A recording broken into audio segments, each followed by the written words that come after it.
Legacy Kiri Civil War Arc Chapter 40, God of War. Previously Hinata sat on the ground taking deep breaths and trying to fight off unconsciousness when she saw a blonde blur. She smiled, knowing very well who that blur was. It was her knight in shining armor. Well, not shining per se, but it was close enough. Naruto-kun, Hinata said, closing her eyes and embracing unconsciousness. Now Naruto almost stumbled as he got to the medical stations. Even to his trained blue eyes the surroundings were nothing but a blur as he was racing towards the site of the explosion. The others tried their best to catch to him, but only the dragons and Mei could keep up with him, and even then they were strained to do so. Naruto arrived at the medical stations and saw nothing but fire.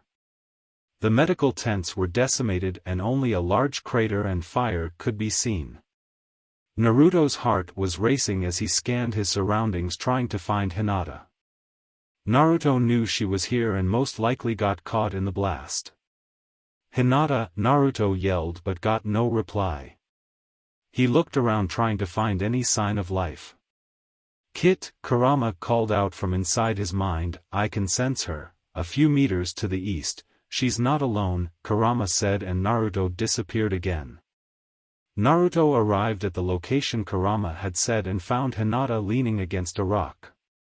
She was unconscious, that Naruto could see from far away. In a flash Naruto was by her side and just in time to block an array of shurikens that were coming for her. Naruto blocked all of the shuriken and looked towards they came from, only to notice a shinobi shunshin away. It was only a glimpse, but Naruto could see that she was female and she was that medic, now, he had saved from when he infiltrated the strongholds. Naruto took Hinata in his arms and gently laid her on the ground.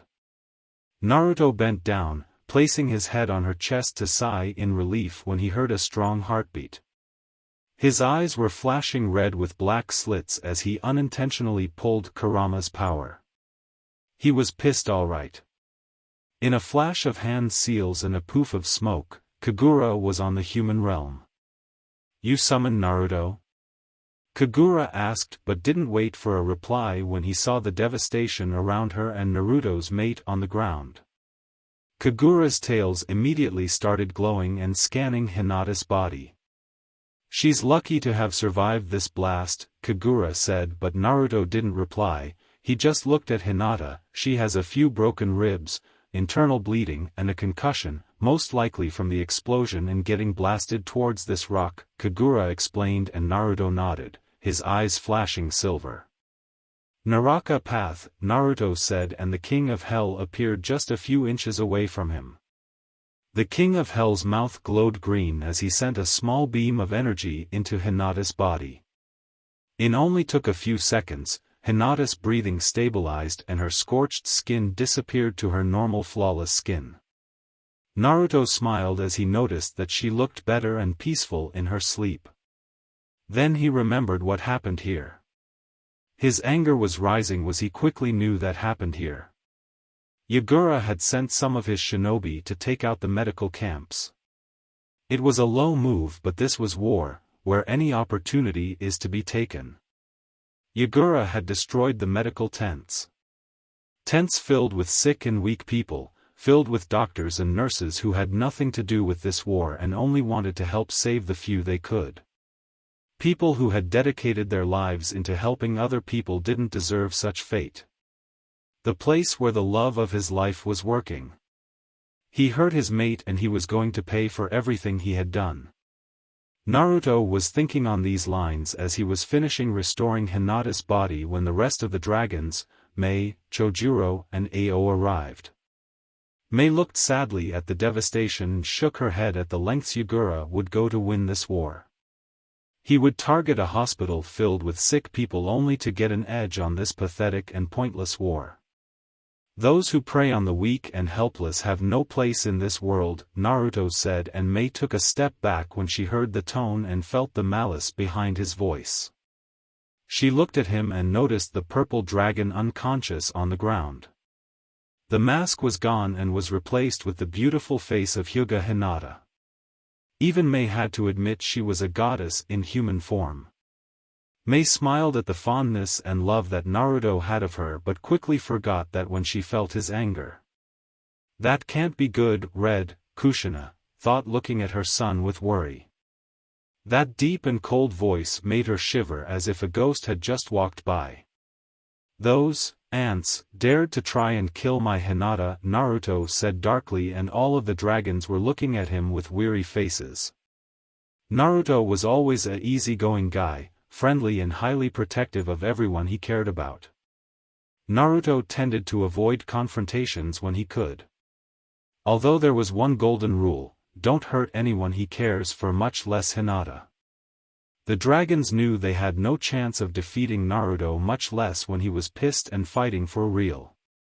I'll slaughter them, Naruto roared in absolute rage with his chakra levels rapidly escalating. Mei looked alarmed and scared as she never saw Naruto in such state. She never saw him pissed and angry, and, judging by the levels of his chakra output, he was beyond pissed. She was sweating and Naruto wasn't even mad at her. Naruto, calm down, Yellow, Minato said, trying to calm his son down. Minato flinched and took a step back when Naruto turned and faced him, locking eyes with him. His Manjikyu Sharingan was glowing and the aura he was releasing was so powerful and strong that the ground was cracking from the pressure. They dared to hurt my mate, Naruto said, chuckling to himself. Ao was gulping and taking a few steps away from that monster. Chojuro was shaking like a wild leaf. I will show them my power, the power of Senju, Naruto.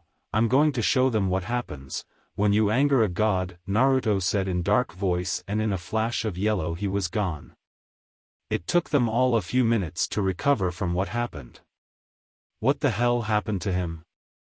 Mei asked, gulping as her breathing returned to normal. She was drop-dead scared of Naruto right about now. She never knew he could be so cold and intimidating. Everyone has darkness, and that is what happens when you hurt Hinata, Red, Kushina said as she bended over and picked up Hinata in her arms. Kushina was no medic, but even she could see that Hinata was back to perfect health. He got so angry. I've never seen something like that, Mei said, shivering. Naruto is highly protective of his girlfriend, Yellow stated. Don't you think that's a bit excessive? He managed to heal her back to full health, Mei explained, confused. Naruto's reaction was excessive. I understand why you would say something like that, and before I explain let me ask you something, Red, Kushina began. What do you know of Senju, Naruto? What do you think he is? Red asked to Mei, who got into a thinking position.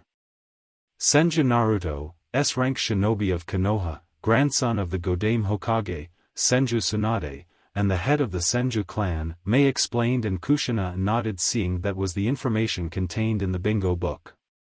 How do you think his life was growing up in the Leaf was? Red asked, and Mei was startled by such question but answered nonetheless. Like any other heir to a clan, I suppose. He was most likely treated like a king or royalty, even more for him being the heir of the Senju clan, one of the founding clans of Konoha and said to be the strongest of all, Mei explained, and Kushina gave a hollow chuckle. What if I told you that until 3 years ago Naruto was known as the demon brat, Kushina stated, and Mei's eyes widened since she understood that reference. Naruto's parents died a few minutes just after he was born. The Yondaime gave his life to seal the Kyuubi in him, making him a Jinchuriki. His life growing up was a nightmare and a hell. An orphan kid who was an outcast by the villagers, he was beaten and chased by them for being a demon, Kushina stated in a sad voice. He was a lonely boy without any friends, mistreated by the whole village, expelled from the orphanage when he was only 4 years old. Forced to live in the wild for months until the Sandaime found him and gave him a house. But the house did nothing to appease his lonely heart, Kushina said, almost sobbing, until Yellow placed an hand over her shoulder to give her some comfort. How is he even sane? Mei asked in a low voice. She never knew that there was such past behind the cheerful attitude of Naruto. That is where Hyuga Hinata comes in, Kushina started in a livelier voice. She comes from the Hyuga clan where her father deemed her too weak to be the heiress of such honored clan. She was disowned and expelled from the clan by her own father when she had only 8 years. She, like Naruto, was thrown away like garbage and forced to live on the streets, Kushina said. Luckily for both of them, they found each other, Red said smiling. They lived on the same roof ever since then. They lived and trained to prove to others and each other that they aren't weak or demons. Eventually love grew between them. Hinata was and is the anchor for Naruto. I fear to what lengths Naruto would go if something ever happened to her, Kushina said as Mei took him in a new light. So do you understand why Naruto's reaction was this extreme? From the moment he was born he had nothing. He finally gained something and he would die to protect it, Kushina explained and Mei nodded knowingly. I've never experienced anything like that so I can only imagine, Mei stated until she remembered what Naruto had said, we have to stop him, he's going after Yagura, isn't he? Mei asked and every dragon nodded. He's going to kill himself. According to Han, Yagura mobilized the remaining of his army the village. There still are around 2,000 shinobi and Yagura himself, Mei said in a panic getting ready to leave. In the last few days she grew friendly with Naruto. No, Blue said in his monotone voice, placing a hand on her shoulder, it's better we stay out of the way unless we want to get caught in the crossfire, Blue said but Mei wouldn't budge. Are you insane? Mei said, no one can face 2,000 shinobi alone and win, much less an army with their leader having full control over his bijou, Mei retorted. You no idea the extension of his power, Blue said shocking Mei by his blind faith on his leader, by tomorrow, Kirigakure will be ours, Blue said and left Mei stunned in place. So we are just going to stand here and watch? Mei asked in a low voice.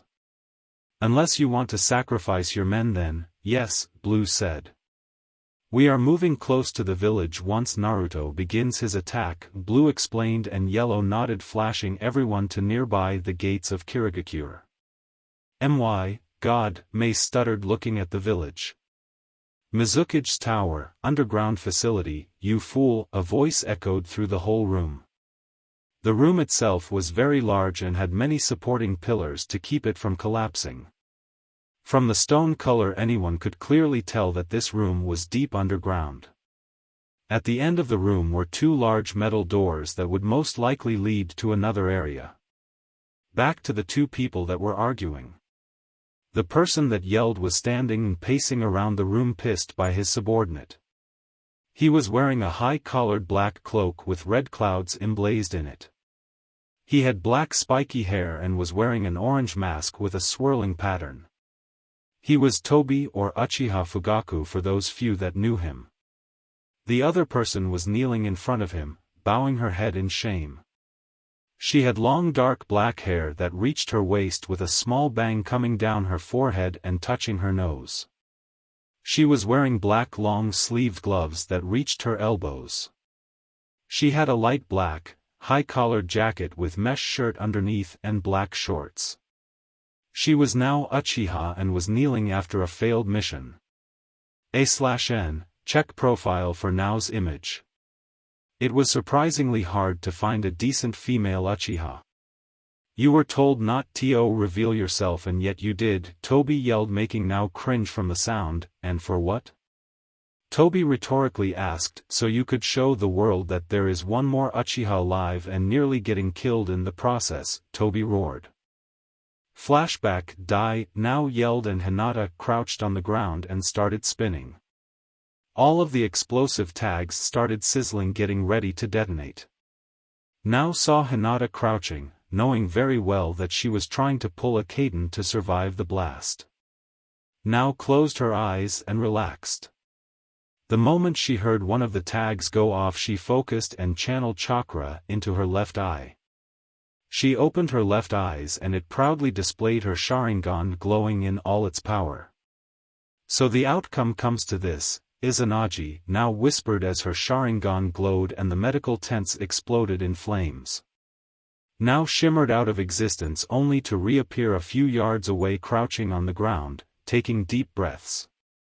She had sacrificed her left eye to survive the blast and, while her body was new once again, her chakra reserves were almost depleted.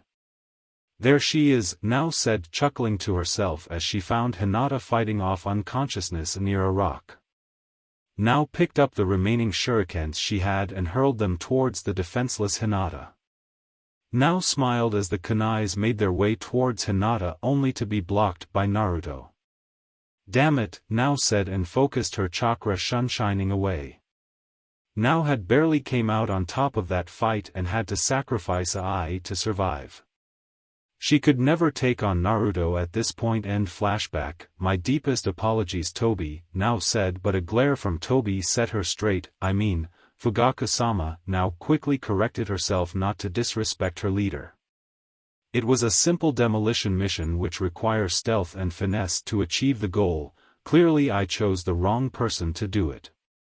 I would have thought that as the second in command for the Uchiha clan you would have more caution, Fugaku stated looking at her, all the while now kept her head down.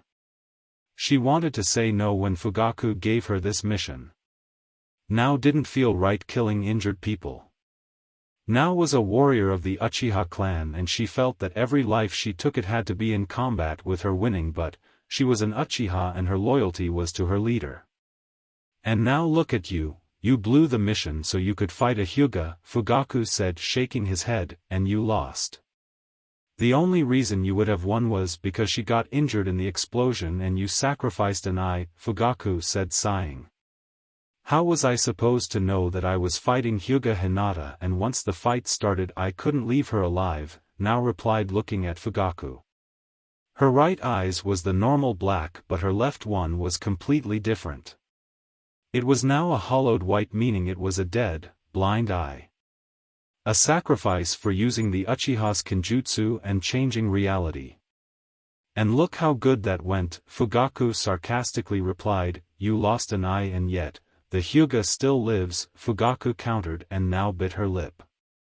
With your sister dead, you possess the only eternal in the whole clan as only a few others have the Manjikyu, Fugaku said and now looked down sadly. The funny thing about an Uchiha is that they can't live without their eyes. If you remove them, the Uchiha dies shortly. And that happened to Nao's sister as Nao's eyes didn't accept her sister. When they found out it was too late. You know that you can have Nagato heal me with his Rinnegan, Nao tried to counter but Fugaku was adamant in making sure she understood her mistake. Nagato is dying. The Rinnegan is too powerful for his body. Every time he uses it, his body grows weaker and weaker. He won't last much longer, Fugaku sadly said. The Rinnegan isn't some ordinary Dojutsu. Even with the Uzumaki vitality, those eyes are too powerful for him to wield, Fugaku stated releasing a deep breath. There isn't many people who could even think of wielding such Dojutsu without any drawbacks. Only someone who has both Uchiha and Senju blood can wield it to their full power, Fugaku explained. If you placed those eyes on any Uchiha, they would die the moment they used them. Due to their bodies, the Senju and Uzumaki can wield them, but that is only partially and temporarily, until their body succumbs. And there aren't that many Senjus left around. Fugaku said and now sighed. You could use them without any drawbacks as Madara-sama gave you Senju DNA to strengthen your body, now stated getting a tick mark from Fugaku. Nagato still has plenty of uses. I'll have him restore your eyesight. The Akatsuki is beginning to make their move and soon the Uchiha clan will rule the world, Fugaku stated and now got up to leave when a new figure entered the room. The figure wore dark blue pants with a blue cloth hanging from halfway up his stomach to his knees. He also wore black arm guards that covered his forearms and stretched up to reach his upper biceps. He also wore a purple rope belt around his waist, tied in a bow, in which he carries his sword. He was Uchiha Sasuke. So Hinata kicked your ass, Sasuke mockingly said with his Sharingan glowing. HN now replied, walking past him but not without giving her reply. If I remember correctly, you lost to the dead last of the academy several times, now retorted smirking while Sasuke scowled. He was about to comment when a massive earthquake was felt. Fugaku, Sasuke, and now stumbled as they tried to keep their ground. A few specks of dust fell from the ceiling due to the size of the earthquake. This chakra, now said with her eyes widening, who could possess such presence? Now fearfully asked. Fugaku was also curious about this massive chakra signature that he suddenly felt within the village. Fugaku focused as he felt his chakra and cursed his luck. That would be the pissed-off Senju whose girlfriend you tried to kill a few minutes ago, Fugaku stated. So the dobe shows himself, Sasuke said, and was about to leave and go fight him when Fugaku grabbed him by the arm. He's on a different level than you, patient Sasuke, Fugaku said, and Sasuke unwillingly agreed, leaving the room. Looks like my pet's hour has come to an end. I can't reveal the Uchihas just yet, Fugaku thought to himself, making his way to the roof to observe just how much Naruto had grown. He was such a obedient pet, such shame, Fugaku sadly thought.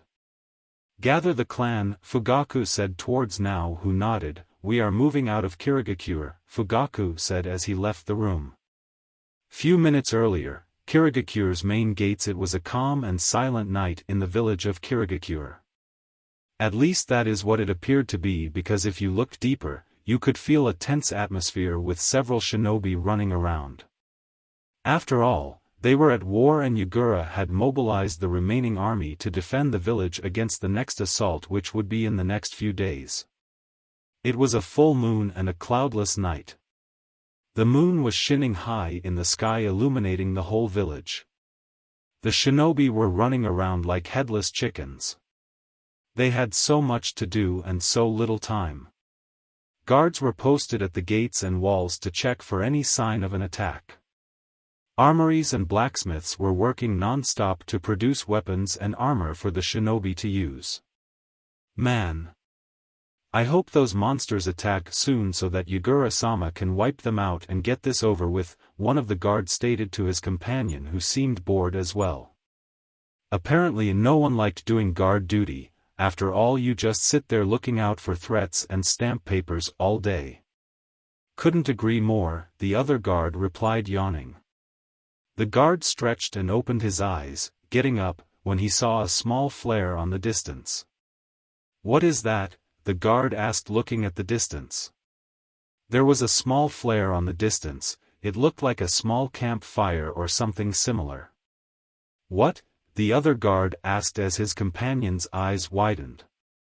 That, the guard yelled, as he jumped off, when the small beacon on the distance was quickly approaching. The other guard didn't even have time to blink as the small beacon became a gigantic wall of white-hot flames. The walls and gates were engulfed by the flames with such intensity that even rock started melting.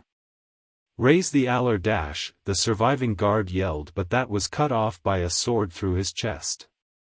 The last thing the guard saw was a pair of deep blood-red eyes. I'll show them the despair the Bloodlines users felt, Naruto said as he blurred towards the village with his sword at hand. Naruto was running through the village when the shinobi started gathering up in front of him. In just a few seconds the whole army was standing in front of him with Naruto looking at them impassively, his yellow hair flowing in the wind. Truly amazing, Yagura said as he watched the battle from the top of the Mizuki's tower. 2,000 shinobi stand in front of you and you don't even blink, Yagura said, astonished. When I'm done with them, Naruto said, pointing his sword towards the army. I'm coming for your head, Yagura, Naruto stated, and the army started laughing. Do you really think you can get past us? One of the shinobi said while other laughed. I'm not getting past you. When I'm done slaughtering every one of you, I'll be going for Yagura, Naruto stated, and the shinobi quickly shut up. Let me show you the power of a god, Naruto stated, and began unleashing his silver chakra that seemed to complement the moon in the sky. His hair began to flap wildly and the ground began to crack as his aura skyrocketed. The shinobi army decided that enough was enough and rushed Naruto. Suddenly the whole village felt his chakra and anger and buckled to his power. A few shinobi stumbled as they ran once they felt his true power. They were gasping for air and dropping to their knees as Naruto unleashed his chakra. Katan, Goka Makyaku, Great Fire Annihilation, Naruto said, forming the horse hand seal and pumping his lungs with chakra. A colossal wall of flames erupted from his mouth and rocketed towards the shinobi army, scorching the ground and destroying everything in its path. The shinobi army's eyes widened at the sheer magnitude of the jutsu.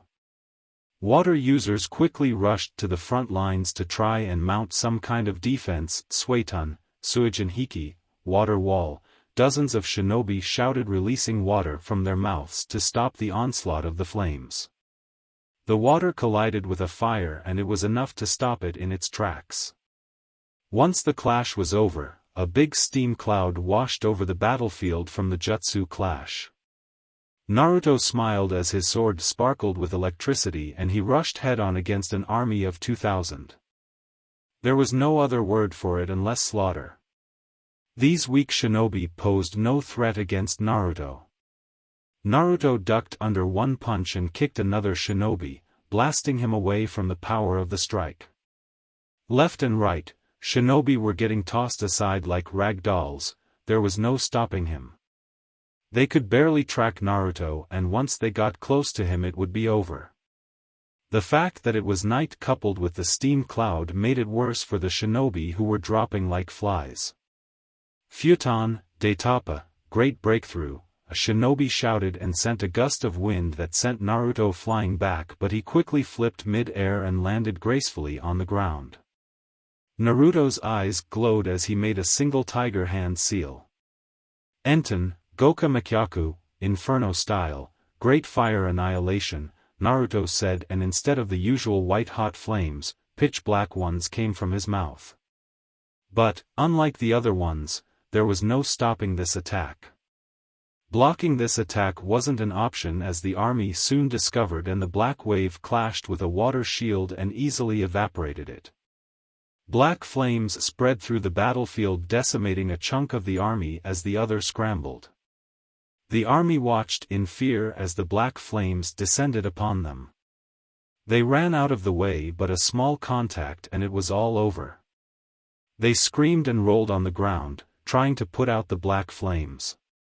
Once the unlucky ones have been dealt with, the army retook their positions, all the while watching the black flames burning on the side. Now they understood who they angered and who they were facing. The heated air went to the sky and started forming clouds, and rain started to fall. Soon enough thunders could be heard, illuminating the whole sky with their power. Due to the clouds and being night, darkness covered the whole village. The only light they had was that of a few fires created from the destruction and lightning bolts in the sky. 300 down, Naruto started as his eyes glowed once again. 1700 to go, Naruto said as he was surrounded by a silver aura. The aura started expanding and forming a shield around Naruto. It was the beginning stage of the Susanoo.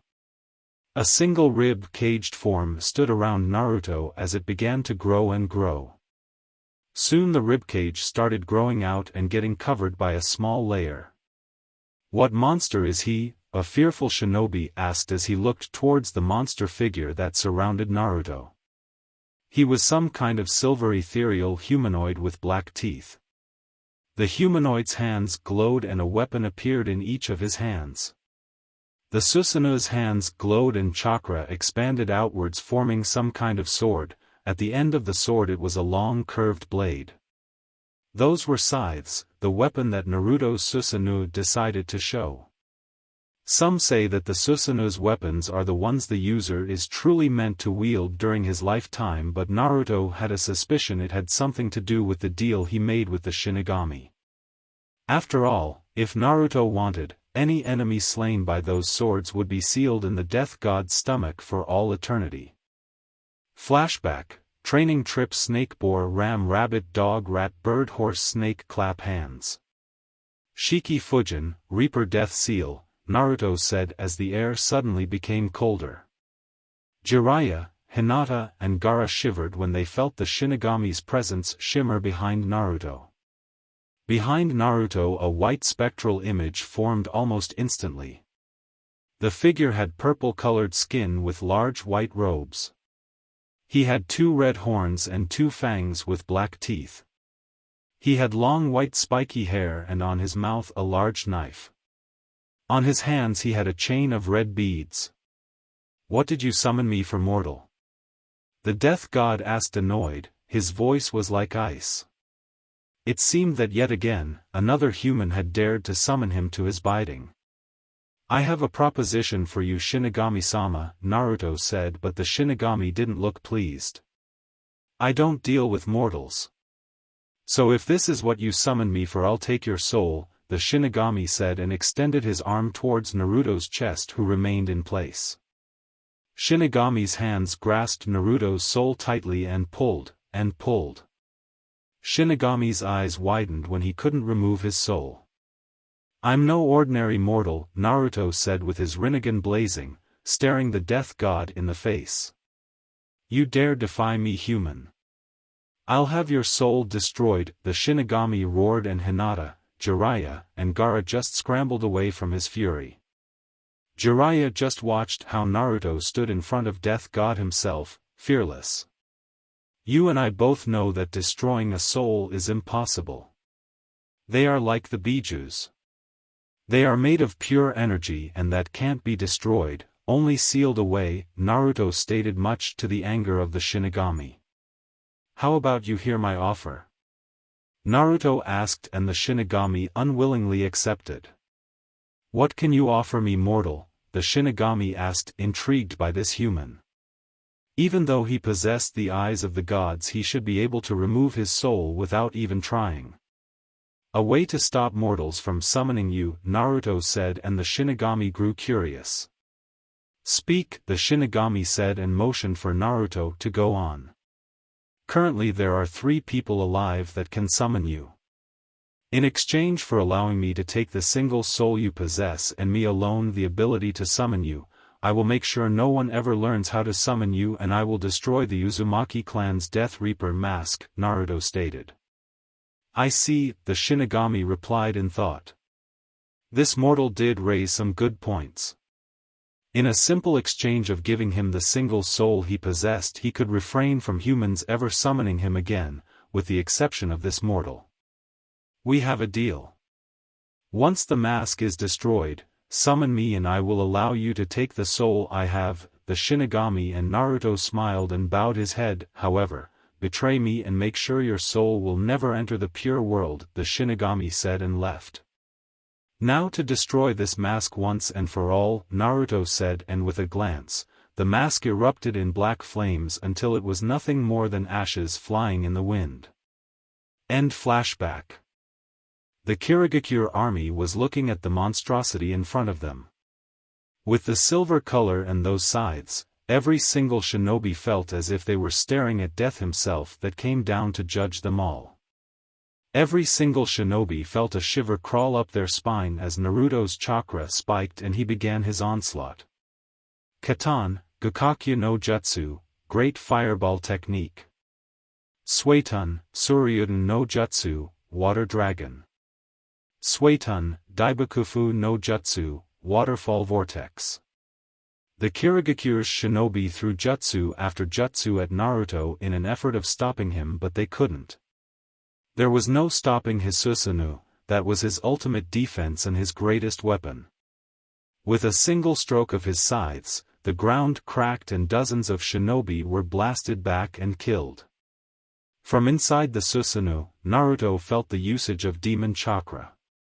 He looked up to see Yagura in his version 2 cloak charging up.